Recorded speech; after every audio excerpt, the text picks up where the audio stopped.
The Celtics and Warriors play Game 3 of the NBA Finals on Wednesday. If you told me the Celtics would be in the NBA Finals and the Warriors would be in the NBA Finals, I would believe you if you said the Warriors. Now the Celtics, if you told me on November or even December of 2021 that the Celtics were making the finals, I would laugh in your face.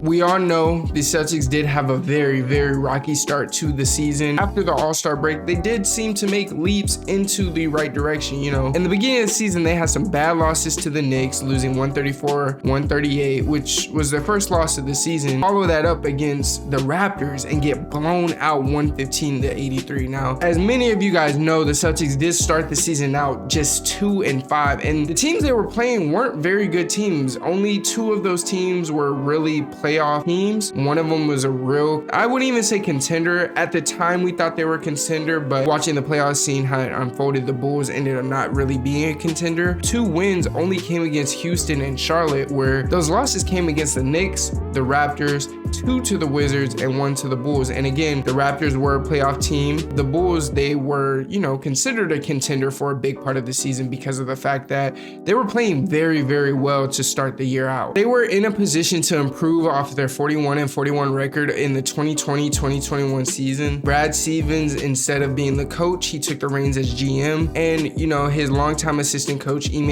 Udoka replaced him on the bench. Coming into this season, they did have Kemba Walker, which to me was already a project kind of thing because of the fact that Kemba Walker doesn't play defense, and their DNA was predicated on defense. They do have scorers in Jason Tatum and Jaylen Brown. They play very good defense as well. Jaylen Brown, personally, I might have considered a more 3-and-D kind of player as opposed to offense over defense. Jason Tatum, after this display of defense he's put on this year, you could argue the same thing. Marcus Smart is obviously the DPOY. Like I said, new season, same problems. Their first game, they got smacked by the Knicks. When this team had their embarrassing home opener, losing to the Raptors, and Ime Udoka publicly came out and criticized the team in a way Brad Stevens never would, and I don't think really had the heart or balls to do it, but he came out and said, they basically punked them. They outplayed him, He said they played harder, they wanted it more, all the things that we talk about in basketball that you need to be successful,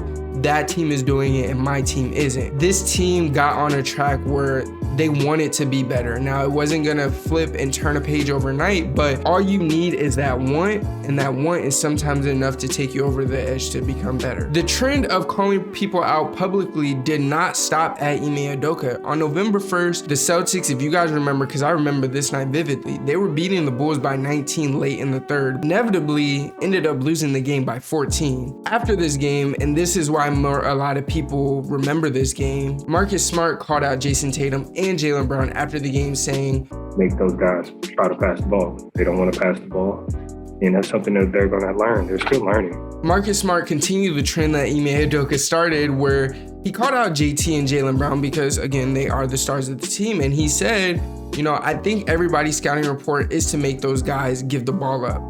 They don't want to give the ball up, and that's something they're gonna have to learn. That one quote and accountability that Marcus Smart brought forward to the table, those stars would, retract, or they'll push back, and then you have tension, and now the locker room is, messed up. It's in shambles. Now you gotta fix it, trade pieces, things like that. JT, JB, they listen to their vet because he has been there since they got there and they got drafted.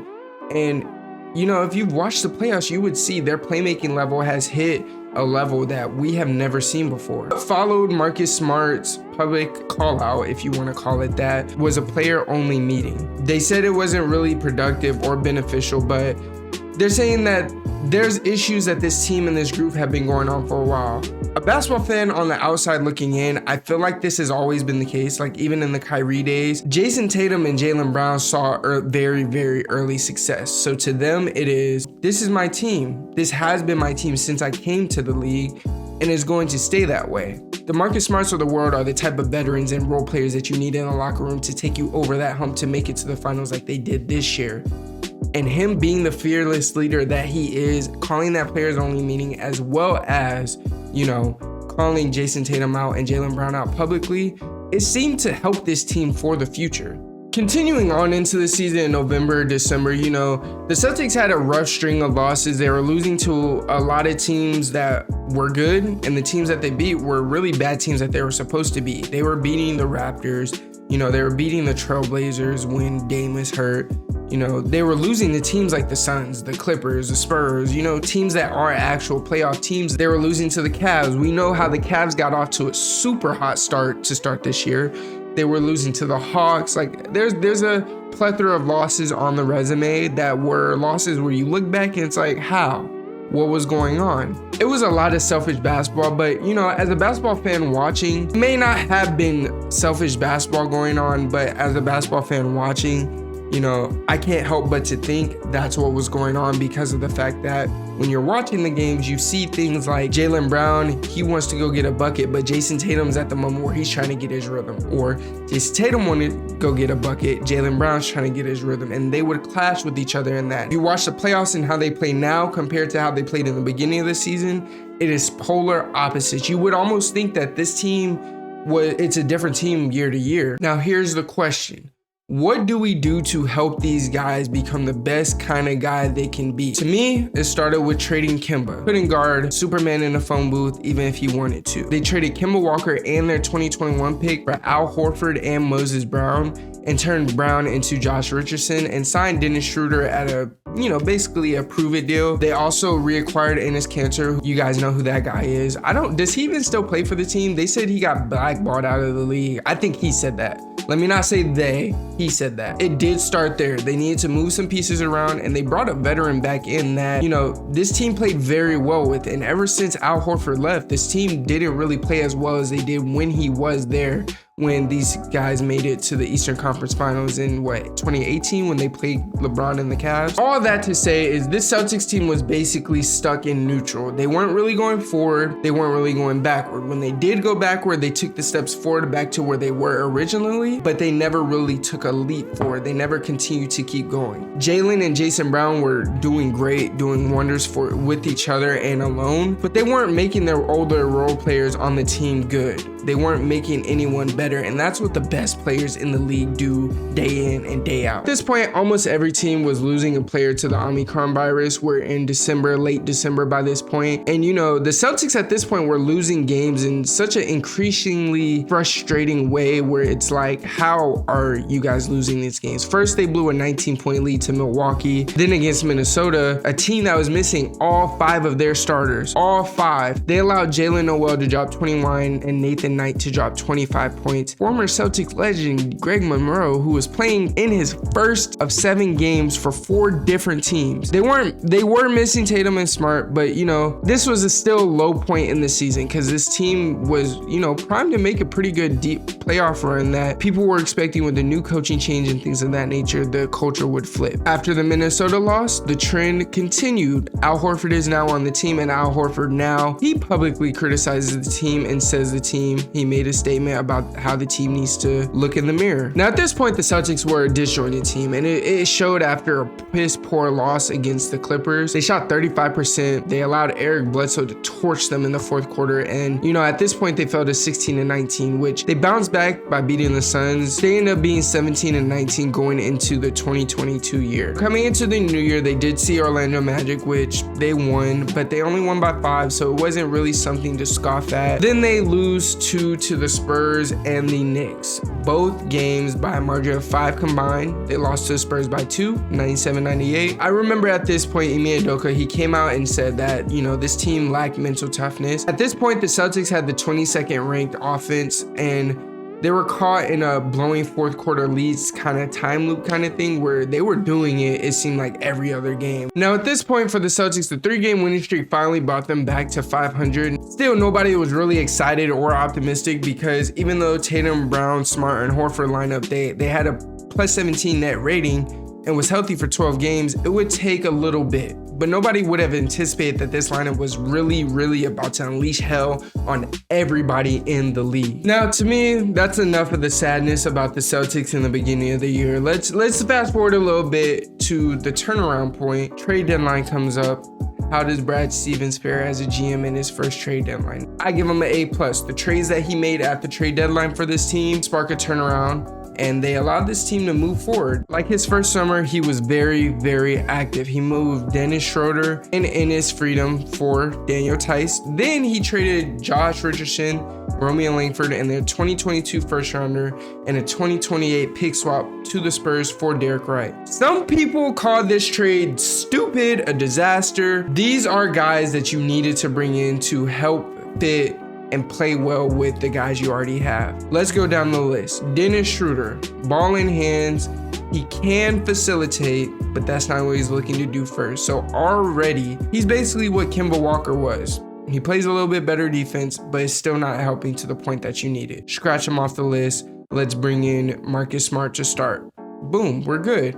Now you trade Enes Freedom. What does he do? Nothing but cry about LeBron. Daniel Tice, he was already on this team before. He didn't really do much when he left the team. However, his role on this Boston Celtics team has stayed the same. It stayed the exact same. And now that he's back in a Celtic uniform, it's almost like this is perfect for him. Traded Josh Richardson, Romeo Langford, 2020 rounder, all that for Derek White. It sounds crazy because Josh Richardson is a pretty good shooter, pretty good defender. Romeo Langford is a great player, but Josh Richardson, for whatever reason, he had some type of hang up, it seemed like, with scoring.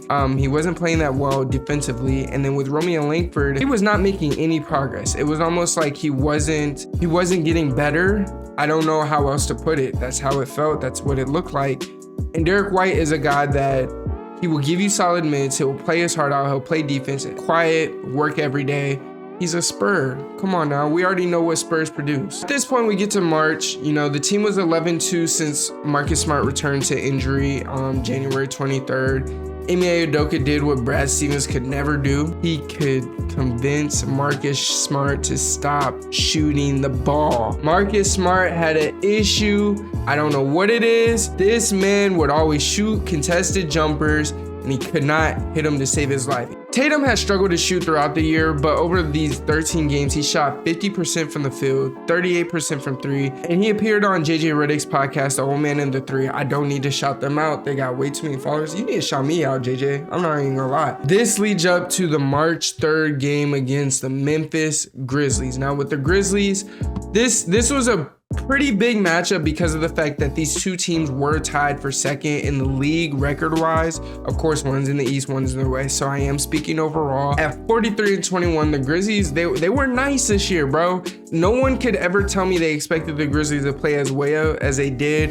And the Celtics were without Jaylen Brown, but the Celtics won easily behind Jason Tatum's 37, 18 points and 12 assists from Marcus Smart, and 21 and 15 from Al Horford. And you know, at this point, this is where we started to see the turnaround from what the Celtics were in the beginning of the season to what they ended up being now. Over the next 20 games, they went 17-3, and they posted a 102 defensive rating and 118 offensive rating. This team was poised to be dominant and to make a deep playoff run, and they got hot at the perfect time. The Celtics, they were now pretty much dominating the league. They beat a playoff-bound Golden State by 22. They beat Denver by 20. They beat Utah by 28, and they beat Minnesota by 22. Their only loss came against that man, Luka Doncic. But if you guys do remember, the Mavericks were getting hot at this point, just like the Celtics were, and the Mavericks made a deep playoff run, just like the Celtics have as well. So it does go to show they lost to a team that they finally contended with, that they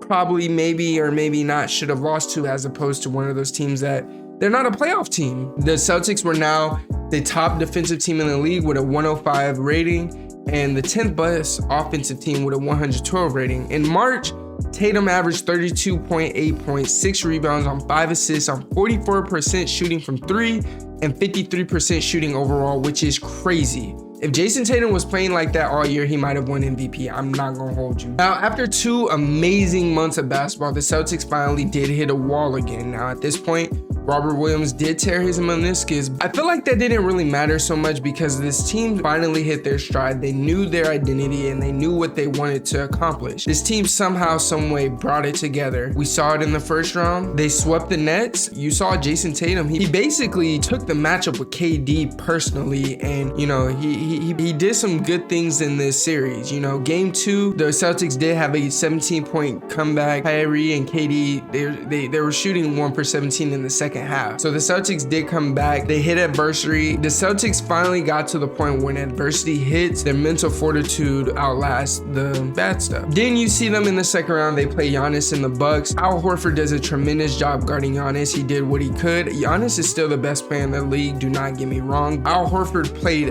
extremely well defending him. You see them go to 7 games against the Miami Heat, where they did end up winning game 7 by 4. Jimmy Butler did everything he could. I won't lie, that game 7 of that game, it was very scary and very similar to how they were playing early in the year, because they did blow a lead and Jimmy Butler just barely missed that 3. After the team clashing, after the team showing their mental toughness wasn't there, the Boston Celtics have made it to the NBA Finals once again. At this point of making the video, the finals are tied 1-1. We do get game 3 on Wednesday. I do hope to see the Celtics continue to be good and continue to show this excellence. It is good for basketball. It's good for everybody. The Celtics did their thing on this season. I'm proud of them. Hopefully they can continue. Ime Udoka is an amazing coach to bring this team, turn it around, do something Brad Stevens was not able to do in his 3-4 year tenure as head coach. And I'm excited to see what the Celtics do from now on. If you guys appreciate and like this video, this was the season recap of the Boston Celtics. Let me know how I did. My first time doing it. Until next time, it is your boy Steph. I love you guys as always. I'm out.